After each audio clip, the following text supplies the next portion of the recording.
नमस्कार। तो आज हम देखेंगे conservation of energy. Conservation of energy क्या स्टेट करता है, उसका जो प्रिंसिपल और इसका प्रूफ देखेंगे। ठीक है, तो प्रूफ देखेंगे एक्चुअली इस वीडियो में। आपको पता ही है ये क्या स्टेट करता है। सो ये स्टेट करता है कि energy can neither be created nor be destroyed, it can only be change from one form to another. ठीक है, सो कंजर्वेशन ऑफ एनर्जी कहता है कि एनर्जी जो है वो क्रिएट नहीं किया जा सकता, ना ही उसको डिस्ट्रॉय किया जा सकता। वो सिर्फ एक फॉर्म से दूसरे फॉर्म में चेंज किया जा सकता है। Not to be created, not to be destroyed, बस just to be change from one form to another, सिर्फ चेंज किया जा सकता है, उसको क्रिएट नहीं किया जा सकता। इसी के लिए एनर्जी जो है वो कांस्टेंट रहता है। Energy is constant. क्या रहता है? Energy is constant. हर एक पॉइंट ऑफ टाइम पे एनर्जी जो है कांस्टेंट है। इस पूरे ब्रह्मांड में जितनी एनर्जी है वो कांस्टेंट है। जब ये ब्रह्मांड बना था तो जितनी एनर्जी लगी थी या फिर जितना एनर्जी भगवान ने मान लो इसको दिया था, उतना ही एनर्जी आज तक है। उसके अलावा एनर्जी और हमने नहीं बन पाया। ठीक है, ना ही उससे थोड़ा सा बढ़ा है, ना ही उससे थोड़ा सा कम हुआ है। और ये चीज़ आइसोलेटेड सिस्टम पे भी लागू होता है। आइसोलेटेड सिस्टम मतलब जहाँ पे एक ऐसा सिस्टम जिसके ऊपर फोर्स एक्ट ना कर रहा हो, फोर्स एक्ट कर रहा हो या फिर ना कर रहा हो, उसके ऊपर ये लागू होगा। ठीक है, सो ये कहता है कि एनर्जी क्रिएट नहीं किया जा सकता, डिस्ट्रॉय नहीं किया जा सकता, वो सिर्फ एक फॉर्म से दूसरे फॉर्म में चेंज होता है। इसी वजह से क्या है, एनर्जी जो है वो कांस्टेंट है। एनर्जी जो है कांस्टेंट है। हर एक पॉइंट ऑफ टाइम पे क्या है, एनर्जी कांस्टेंट है। हर एक जगह पे एनर्जी क्या है, कांस्टेंट है।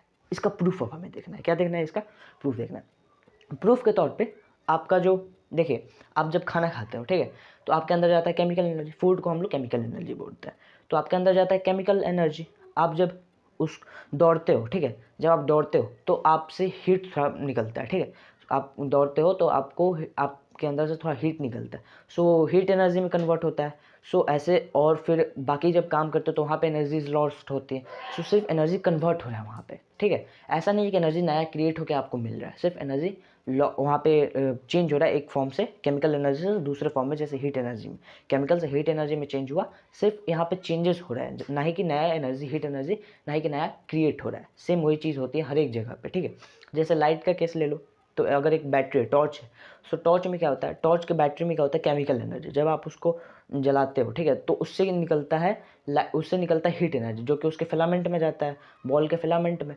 तो वहाँ से वो हीट एनर्जी बॉल के फिलामेंट में जब वो एकदम उसको गर्म कर देता है, तब लाइट एनर्जी निकलती है। सो यहाँ पे सिर्फ एनर्जी कन्वर्ट होके आगे के आगे आगे आगे निकल रही है, ना ही कि नया एनर्जी कोई फॉर्म हो रहा है। नया एनर्जी कोई फॉर्म नहीं हो रहा है, सिर्फ एनर्जी जो पहले से थी वही बन रही है, वही मतलब नया, उसका नया फॉर्म बन रहा है। ठीक है, एनर्जी कोई नया क्रिएट नहीं हो रहा है, ना ही कि एनर्जी डिस्ट्रॉय हो रहा है। इसी वजह से जब आप किसी एक पत्थर को धक्का देते हो तो आपको लगता है कि आप बहुत थक गए। क्यों? क्योंकि आपका कुछ एनर्जी लॉस्ट हुआ है और उसके अंदर कुछ मॉलिक्यूल्स, पत्थर के, भले बहुत बड़ा पत्थर हो शायद नहीं हिलेगा, क्योंकि उसके अंदर के कुछ मॉलिक्यूल्स हिलेंगे, लेकिन पूरा पत्थर नहीं हिलेगा। छोटा पत्थर हो तो हिल जाएगा आपका कुछ एनर्जी लगाने की वजह से। सेम चीज़ हर एक जगह अप्लाई होता है। एक प्लांट का एग्जाम्पल ले लो। प्लांट में क्या होता है, प्लांट लाइट एनर्जी का यूज़ करता है, खाना बनाता है, तो केमिकल एनर्जी हो गया। वापस जब प्लांट मर जाता है तो वो केमिकल एनर्जी क्या होता है, वो केमिकल एनर्जी जब प्लांट मर जाता है तो प्लांट किस में कन्वर्ट हो जाता है, पेट्रोलियम, कोल और बाकी सारी चीज़ें में कन्वर्ट हो जाता है। सो वापस से वो किस में कन्वर्ट हो जाए, केमिकल एनर्जी में, जिसका यूज़ होकर हम लोग क्या बनाते हैं, उसको जला के कोल और पेट्रोलियम को हम लोग हीट प्रोड्यूस करते हैं। सो हीट एनर्जी वापस हमें मिल जाए। सो आप देख रहे हो कि यहाँ पे सिर्फ चेंजेस हो रहे हैं और कुछ नहीं हो रहा है, चेंजेस हो रहा है। सन के भी पास वही केस है। सन के पास हाइड्रोजन न्यूक्लाई है, वो कन्वर्ट होता रहता है हीलियम न्यूक्लाई में। सो न्यूक्लाई एनर्जी वहाँ पे कन्वर्ट हो रहा है हीट एनर्जी में। ठीक है, वो हीलियम एनर्जी में कन्वर्ट हो रहा है। मतलब सिर्फ एनर्जी कन्वर्ट हो रही है, नया एनर्जी फॉर्म हो रही है। बताना बस यही चाहता था। अब हमें देखना है कि इसका प्रूफ। ठीक है, इसका प्रूफ अब हमें देखना है। तो सपोज करो कि कोई ऑब्जेक्ट है जो कि एक हाइट h पे है ग्राउंड से। ठीक है, एक हाइट h पे है ग्राउंड से। यहाँ पे वो ऑब्जेक्ट है पॉइंट A पे, यहाँ पे वो क्या है, रेस्ट पे है। यहाँ पे क्या है, वो रेस्ट पे है। और यहाँ पे एक पॉइंट B भी ले लो। ठीक है, B। अब हमने बोला कि एनर्जी जो है वो कांस्टेंट है, तो इस हिसाब से यहाँ पे जो एनर्जी होगी वही एनर्जी यहाँ पे भी होनी चाहिए। सही बात है ना, एनर्जी दोनों सेम होनी चाहिए क्योंकि कांस्टेंट है एनर्जी। तो यहाँ पे कौन कौन सी एनर्जी है, काइनेटिक और पोटेंशियल हम लोग लेते हैं, बाकी सारे को छोड़ते हैं। काइनेटिक और पोटेंशियल एनर्जी जब हम लोग देखें तो क्योंकि ये बॉडी जो है वो रेस्ट पे है, तो काइनेटिक एनर्जी का फॉर्मूला होता है, अगर के ए देखें तो काइनेटिक एनर्जी का फॉर्मूला होता है ½ mv²। अभी ये रेस्ट पे है तो इसका ऑब्वियस सी बात है काइनेटिक एनर्जी हो गया 0।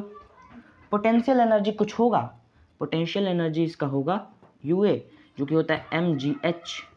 इसका मास कुछ होगा और इसका इसका होगा एक्सेलरेशन, जो कि आपका एक्सेलरेशन यहाँ से यहाँ तक का एक्सेलरेशन ड्यू टू ग्रेविटी जो कि जी छोटा जी और h इसका हाइट। सो ये mgh अगर दोनों का हम लोग प्लस कर दें, ठीक है, टोटल एनर्जी अगर हम लोग ले लें, टोटल एनर्जी यू के ए प्लस यू ए, तो ये हो जाएगा mgh। क्यों? क्योंकि ये जीरो है, के ए जीरो है, तो सिर्फ इसी को उठा लेंगे तो mgh। तो इस पॉइंट ऑफ टाइम पे हमारे पास जो टोटल एनर्जी आया वो mgh आया। अब अगर एनर्जी कांस्टेंट है तो यहाँ पे भी, ठीक है, यहाँ पे भी इस पॉइंट ऑफ टाइम पे भी, इस जगह पे भी एनर्जी जो है वो क्या होना चाहिए, एनर्जी यहाँ पे क्या होना चाहिए, यहाँ पे भी mgh ही होना चाहिए, कुछ और नहीं बदलना चाहिए। अगर यहाँ पे भी mgh ही आया हमारा टोटल एनर्जी, तो हम लोग बोलेंगे हम लोग कि एनर्जी जो है वो कांस्टेंट है। सपोज करते हैं इसका और इसके बीच का, ए और बी के बीच का हमारा हाइट है x, ठीक है, x हाइट है। सो b का ग्राउंड का हाइट क्या हो जाएगा, h माइनस एक्स, क्या हो जाएगा, h माइनस एक्स। पूरा हाइट है h और इन दोनों के बीच का हाइट है x, सो ग्राउंड और b के बीच का क्या हाइट हो जाएगा, h माइनस एक्स। सही है, कोई प्रॉब्लम नहीं है। आगे देखते हैं। अब आगे क्या, अगर यहाँ के पोटेंशियल एनर्जी हम लोग निकालें, ठीक है, क्या निकाले, पोटेंशियल एनर्जी।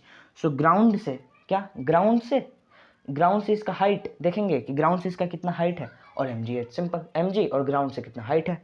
सो अगर यहाँ पे हम लोग इसका पोटेंशियल एनर्जी देखें तो ये हमारे पास आ जाएगा mg h माइनस एक्स, क्योंकि यही हमारे पास हाइट है, h को यही रिप्रेजेंट करें। उसके बाद अगर काइनेटिक एनर्जी देखें, ठीक है, इसका काइनेटिक एनर्जी अगर हम लोग देखें, सो काइनेटिक एनर्जी निकालने के लिए पहले हमें इसका निकालना होगा वी स्क्वायर, इसका वेलोसिटी इस पॉइंट ऑफ टाइम पे कितना है, वेलोसिटी कितना। सो वेलोसिटी निकालने का आपने एक फॉर्मूला पढ़ा होगा मोशन चैप्टर में कि v square equal u square plus 2as, ये पढ़ा है।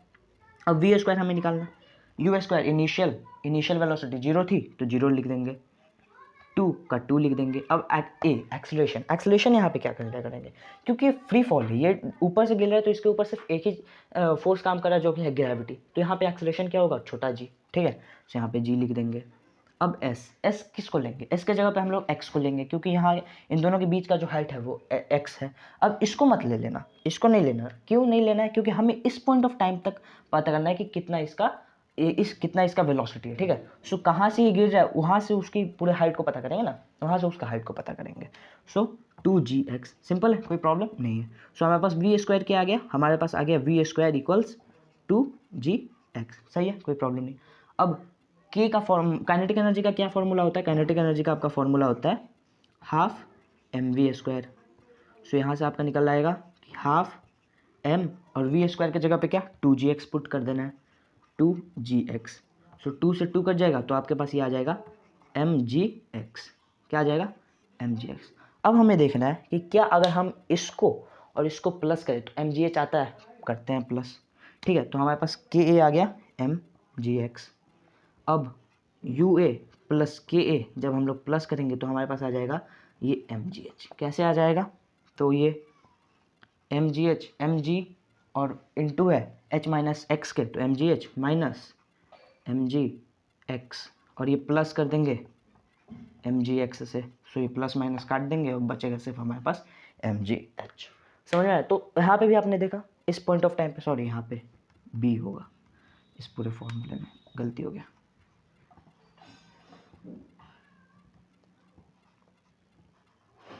आपने यहाँ पे देखा इस पूरे केस में कि यहाँ पे भी जो टोटल एनर्जी थी mgh, यहाँ पे भी टोटल एनर्जी क्या हुआ, mgh।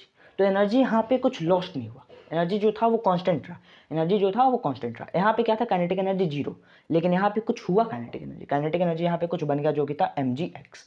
और यहाँ पे जो हुआ हमारे पास जो क्या था, पोटेंशियल एनर्जी हमारे पास यहाँ पे सबसे ज़्यादा था जो था mgh, और यहाँ पे वो घट गया h माइनस एक्स हो गया।